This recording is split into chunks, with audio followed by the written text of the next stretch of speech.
Bank অনেক দিনের সাধনা আজকে ব্যাংকতেছে, দেখি কয় টাকা হয়। অনুমান কত হইব জানি না আসলে, দেখি।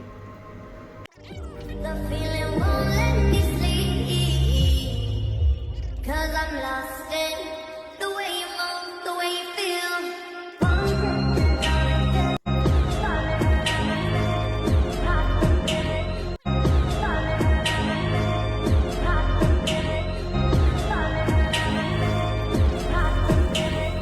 মাশাল্লাহ মাশাল্লাহ। ওমানি টাকাও তো আছে, হ্যাঁ, মন টাকা আছে। এটা ওমানি টাকা, ওমানি 5 টাকা আসলে সব শিখি ফেলাইছিলাম। কয়েন, সব কয়েন ফালাইছে। কত টাকা? মূলত ওর টাকাগুলো জমানোর উদ্দেশ্য ছিল, ওর একটা মেয়ে আছে, মেয়ের জন্য কিছু স্বর্ণ এই উদ্দেশ্যে টাকাটা জমাইছিল। দেখা যাক কয় টাকা হয়। তো আপাতত টাকা গণা শুরু করো, গণার শেষে আপনাদেরকে দেখাবো কত টাকা হয়, ঠিক আছে।